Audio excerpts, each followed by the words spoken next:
چھٹی تسبیح، سبحان اللہ و بحمدہ عدد خلقہ و رضا نفسہ و زنۃ عرشہ و مداد کلماتہ۔ پاکیزگی ہے اللہ کی اس کی تعریفوں کے ساتھ، اس قدر جتنی کہ اس کی مخلوق ہے، اتنی کہ وہ اس سے راضی ہو جائے، اور اس کے عرش کے وزن کے برابر، اور اس قدر جتنی کہ اس کے کلمات کی روشنائی ہے۔ رسول اللہ صلی اللہ علیہ وسلم حضرت جبیریہ کے پاس سے نکلتے ہیں صبح کی نماز ادا کرنے کے لیے۔ وہ اپنی جائے نماز پر بیٹھی ہوئی تھیں، پھر دن چڑھے واپس انہی کے پاس تشریف لاتے ہیں، وہ وہیں بیٹھی ہوئی تھیں۔ آپ نے فرمایا، جس وقت میں تمہارے پاس سے گیا ہوں تم اسی طرح بیٹھی ہو؟ انہوں نے عرض کیا، جی ہاں۔ نبی صلی اللہ علیہ وسلم نے فرمایا، میں نے تمہارے بعد ایسے 4 کلمات 3 بار کہے ہیں کہ اگر تمہارے آج کے کہے ہوئے کلمات کو ان کے ساتھ وزن کیا جائے تو ان کلمات کا وزن زیادہ ہوگا، اور وہ ہیں سبحان اللہ و بحمدہ عدد خلقہ و رضا نفسہ و زنۃ عرشہ و مداد کلماتہ۔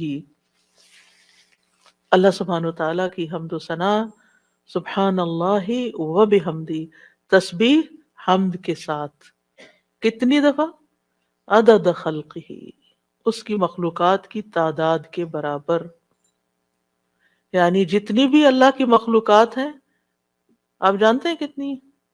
گن سکتے ہیں؟ گن ہی نہیں سکتے۔ اگر ہم صرف اپنی انگلی کا ایک پور لگائیں مٹی کے اوپر اور اس کے ساتھ جتنے ذرات آئے ہم وہ بھی نہیں گن سکتے، ہم وہ بھی نہیں گن سکتے۔ اور ہر ذرے کے اندر، ہر ایٹم کے اندر پھر الیکٹران، پروٹون وغیرہ جو کچھ ہے، اس کو گننا چاہیں تو گن ہی نہیں سکتے، ہم نہیں گن سکتے۔ وَمَا يَعْلَمُ جُنُودَ رَبِّكَ إِلَّا هُوَ، صرف وہی جانتا ہے تعداد مخلوقات کی، یہ ستارے، یہ سیارے، یہ گیلیکسیز، یہ زمین، یہ آسمان، یہ سمندر، یہ پہاڑ، ہم تو صرف اس پوری کائنات میں ایک ڈاٹ کے اوپر بیٹھے ہوئے ہیں، اور اس زمین کے اندر جو کچھ ہم اس کو بھی نہیں گن سکتے، کہاں یہ کہ باقی کتنی مخلوقات ہیں۔ تو اس کا یہ مطلب نہیں کہ میں ایک دفعہ سبحان اللہ کہتا ہوں تو اتنی دفعہ ہو جاتا ہے میرا، یہ نہیں ہے اس کا مطلب۔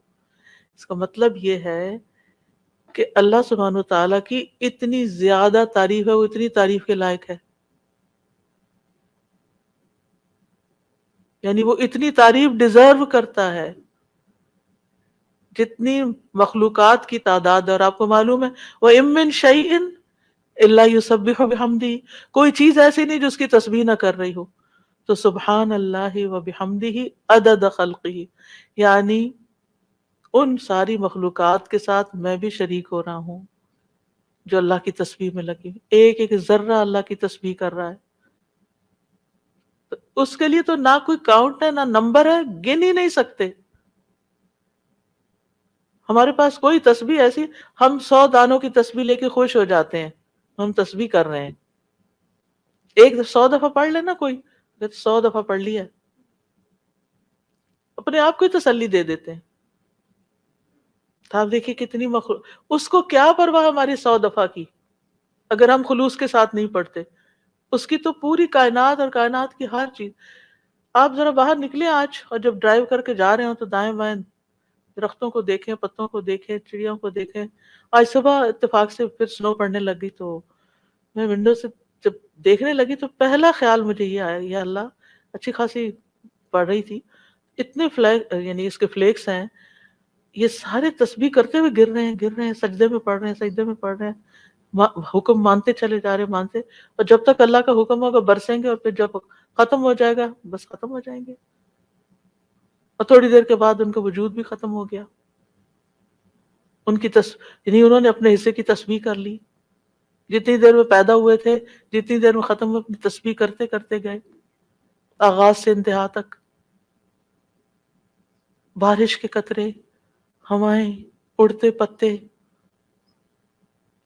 یعنی کوئی انتہا ہی نہیں۔ یہ تو بہت معمولی مثال ہے، اگر انسان غور کرنا شروع کرے تو کوئی اس کی انتہا نہیں۔ عدد خلقہ، دل بھر کے کہا کریں عدد خلقہ، اور اپنے امیجنیشن کو بڑھائیں. پھر آپ دیکھیں گے کہ آپ کے اندر اللہ کی محبت کیسی آئے گی. تو جس کی تسبیح، جس کی تعریف اتنی کائنات کر رہی، اگر میں نے کوتاہی کی تو سراسر میرا ہی نقصان ہے، اس کا کچھ نہیں بگڑے گا. اس کو پرواہ ہی نہیں ہے میں کرتی ہوں یا نہیں، اس کو نہیں پرواہ. ہاں اگر میں دل سے کرتی ہوں اور محبت سے کرتی ہوں تو وہ بڑا ہی قدردان ہے. پھر اس کے بعد، اور اس میں آپ دیکھیں کہ مخلوقات کی صرف ایک قسم مراد نہیں ہے، جن، انسان، فرشتے، چھوٹے بڑے، جانور، حیوان، پرند چرند، سب کے سب. پھر اس کے بعد وردا نفسی ہی، اور اس کی نفس کی رضا کے مطابق، یعنی جس سے وہ راضی ہو جائے، جتنی اس کے نفس کی رضا ہے، جتنی اللہ تعالیٰ اپنی ذات کے لیے تسبیح کو پسند کرتا ہے. یعنی میرے پاس تو الفاظ ہی نہیں، کیونکہ اللہ کی رضا کیا ہے؟ وَرِضْوَانُ اللَّهِ اکبر، سب سے بڑی چیز ہے اللہ کی رضا. یا انسانیوں کہ میں اللہ کی تسبیح کر رہی ہوں حتیٰ کہ وہ راضی ہو جائے، اور پھر اس کے بعد بھی تسبیح کر رہی ہوں، اس کے بعد بھی حمد ہے، وہ مجھ سے راضی بھی ہو جائے پھر بھی میں مزید کروں گی. یہ نہیں کہ میرا ایم یہ ہے کہ بس اللہ کو راضی کرنا ہے اور راضی ہو گئے بس میرا کام ختم. نہیں، اس سے زیادہ، اس سے آگے. وزنت عرشہ، اس کے عرش کے وزن کے برابر. یعنی میں اتنی حمد اور تسبیح بیان کر رہی ہوں جتنا عرش کا وزن ہے. عرش ساری مخلوقات میں سے سب سے بڑی چیز ہے. وَهُوَ رَبُّ الْعَرْشِ الْعَظِيمِ. ابو درداء کہتے ہیں نبی صلی اللہ علیہ وسلم نے فرمایا، ابو ذر کہتے ہیں نبی صلی اللہ علیہ وسلم نے فرمایا، اے ابو ذر، کرسی کے مقابلے میں 7 آسمان اس طرح ہیں جیسے بیابان زمین میں کوئی چھلا پڑا ہوا ہو. پھر کرسی کے مقابلے میں عرش کا حجم اتنا ہے جیسے اس چھلے کے مقابلے میں بیابان کا وجود ہے. سبحان اللہ. اگر کرسی جو وسع کرسیہ السماوات والارض ہے، اس کی حیثیت اتنی ہے عرش کے سامنے جیسے زمین و آسمان کی کرسی کے سامنے، تو پھر عرش کتنا بڑا ہوگا. اور آپ کو معلوم ہے کہ اس کی مقدار کو اللہ کے سوا کوئی نہیں جانتا. تمام مخلوقات سے اونچا ہے وہ. یعنی مخلوقات کے بعد جو ہے وہ پانی ہے، آسمان ہے، اور آسمان کے بعد پانی ہے، اور پانی کے بعد اوپر اللہ سبحانہ وتعالیٰ کا عرش ہے. یعنی آسمان کے بعد جنت کے 100 درجے ہیں، اور ہر درجے کا درمیانی فاصلہ جو ہے وہ اتنا ہی ہے جیسے زمین اور آسمان کے بیچ کا فاصلہ. اور جنت الفردوس کی چھت اس کے اوپر عرش ہے. اسی لیے حضرت آسیہ نے کہا تھا رب ابن لی عندک بیتا فی الجنہ، کہ قرب ہی قرب ہو، کیونکہ اس قرب میں لذت ہے، اس کو قریب محسوس کرنے میں اصل مزہ ہے. اور حقیقت یہ ہے کہ اس دنیا میں سب سے زیادہ خوبصورت احساس، سب سے زیادہ لذت والی چیز رب کی معرفت ہے. یہ سب سے بڑی حقیقت ہے، سب سے بڑا ٹروتھ ہے.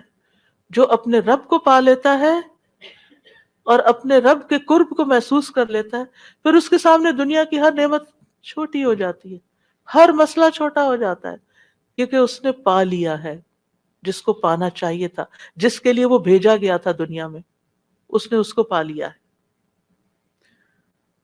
تو بہرحال اللہ تعالیٰ کے عرش کے وزن کے برابر اس کی حمد و ثنا. وَمِدَادَ کَلِمَاتِهِ، کلمات سے مراد اللہ کا وہ کلام ہے جس کے ساتھ اللہ نے اپنے رسولوں کے ساتھ کلام کیا، جو کتابوں کی شکل میں اتارا، جو اس کے لوح محفوظ میں ہے. یہ کلام، اس کی وسعت کیا ہے؟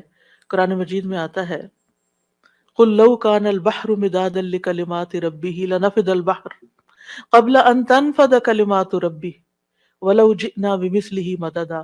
کہہ دیجئے اگر سمندر میرے رب کی باتوں کے لیے سیاہی بن جائے تو یقیناً سمندر ختم ہو جائے گا، اس سے پہلے کہ ہمارے رب کی بات، اس سے پہلے کہ میرے رب کی باتیں ختم ہوں، اگرچہ ہم اس کے برابر اور سیاہی لے آئیں۔